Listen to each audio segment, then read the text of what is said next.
So, is anyone a big fan of waking up? Not a fan of the morning with the crisp freshness in the air or the feeling of being ready after you actually got up, but the actual act of leaving a dream and being forced to remember how to move your limbs to retrieve a cup of coffee in the morning.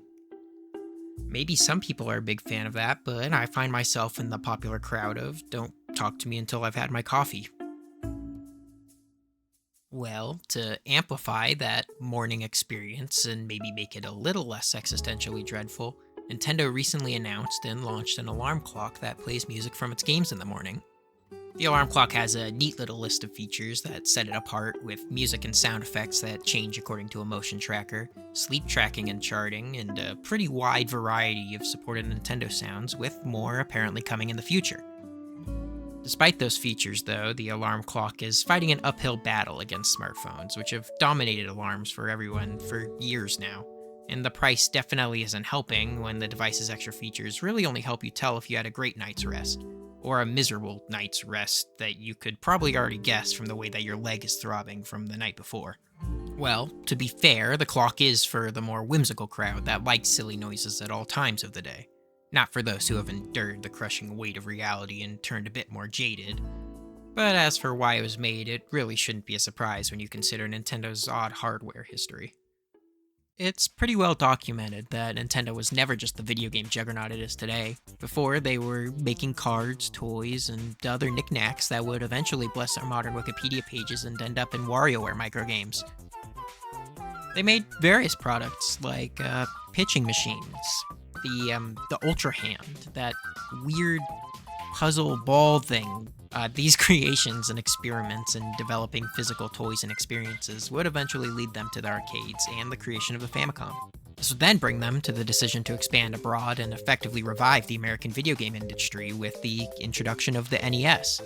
Finally, this would bring them into the video games market as a whole with masterpieces like Clu Clu Land, and the rest is history.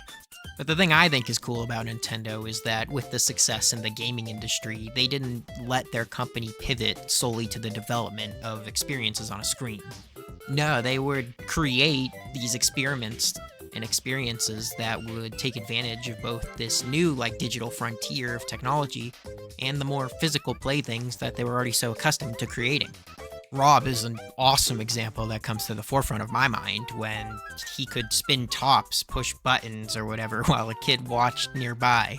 The NES also had the power pad for track and field that kids could run on, although I think they ended up using their hands more.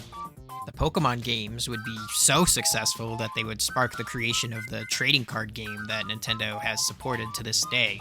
Evolution of input happened with the event of the control stick on the N64 controller, even if it had the poor build quality and was stranded on a controller that nobody really knew how to hold, or still knows.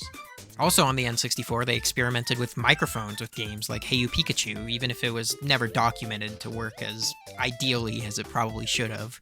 Portable play was important to Nintendo with products like the Game & Watch to fit in your pocket, and the more modern innovation of dual screens using a stylus with the DS. The modern example is the widespread of motion controls that are popular thanks to the creation of the Wii and how many people adopted that playstyle at the time. Nintendo just loved bringing new ways for the player to interact with this digital medium in physical ways. Sometimes this risk wouldn't always pay off, but it would always create these memorable experiences where a player can feel a connection between the digital and the real world. Others have also tried to jump into this world of innovation, but it's brought mixed results. So, for the time that I've been alive, I had the privilege of watching tech companies grow excited over the prospects of crossing the digital and physical medium, and the experiments that came with that excitement. These have had varying levels of success, but the range of experiments were wide. This is especially true with the popularity of smartphones also growing over the past 2 decades, and the want to use that technology to form a connection. Slot cars did this pretty early, which brought the physical interaction of that technology closer to what RC cars were, with products like Anki Overdrive, which prioritized using an app to connect to the tiny vehicles. There were also different robots that could be controlled with phones that were released. Cosmo, I believe, was marketed as a learning tool, and the Sphero androids would work with brands like Star Wars to create recognizable droids that you could control with the phone. Activision and loads of other companies that followed suit found a cash cow in Toys to Life that would ruin the space of parents everywhere, filling it with silly plastic figures that were absolutely necessary to a 10-year-old's mind. You could also see some innovation commercially, with Lego stores having cameras built into the shelves that would read boxes and show a customer a 3D render of the correlating set. Almost all these products had their heyday and would dominate tech spaces in stores, but now they've basically faded into obscurity with the way the internet has evolved over time. We've moved away from mobile phones being forms of interaction with the real world. They've become more of a one-stop shop for all entertainment purposes. The popularity of streaming especially has made a device that can kind of produce all the entertainment that we believe that we need at times. I worry a little bit in that regard, well, when it comes to like our youth and giving them unique experiences. The internet is an awesome learning tool, don't get me wrong, but in terms of entertainment, I guess I'm scared that the excitement produced by like a Hot Wheel going down a track, it'll never live up to the raw dopamine provided by Cocoa Melon or whatever. And then in terms of more recent and new exploration of technology relating to the real world and using that connection, those companies have kind of been caught floundering around. Smart helpers have generally settled into a lot of homes, which can be super useful, but they provide more amplification to current life than providing any kind of unique experience. Virtual reality seems like it has the potential to be an entirely new frontier for entertainment using an actual human body, but companies are navigating those untested waters really poorly and end up investing into power and fads rather than making the tech more reliable and keeping it affordable. In an age where the smartphone rules all, I really worry about the shift away from providing experiences that can bridge the gap between the digital and real worlds, and that companies really only want to invest now into the one that'll make the most money.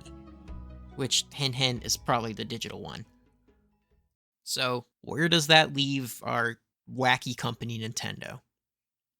Well, that's why I love this stupid alarm clock and the things the company does. They haven't really changed a bit.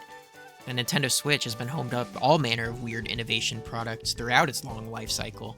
More specifically, the hated and loved Joy-Cons have enabled some cool variety in gameplay styles thanks to all the weird tech stuffed into them. Nintendo Labo was released over a set of years with weird cardboard creations and even bringing VR to the Switch in some capacity. Ring Fit Adventure is an awesome exercise tool that even rivals Wii Fit and can somehow take players' heart rate, I guess. Even outside those controllers, the Switch itself has had Mario Kart Home Circuit, allowing players to race around their homes. Nintendo has extended past the console itself with collaborations like Lego Mario, creating a product that you actually play with, instead of like something you just throw into a display case and forget about. Nintendo Sound Clock Alarmo is awesome, because it's just another step on Nintendo's weird path of innovation. The price is high and hard to stomach, yes, but experiments like this are what keep the tech industry weird and exciting. While so many individuals and corporations are becoming slaves to the algorithm, and so many of us are not even able to take a few steps without the stimulation of some music playing in our ears, it's cool to know that Nintendo still has these weird experiments thriving, creating a cooler and more fun way to interact with our digital world.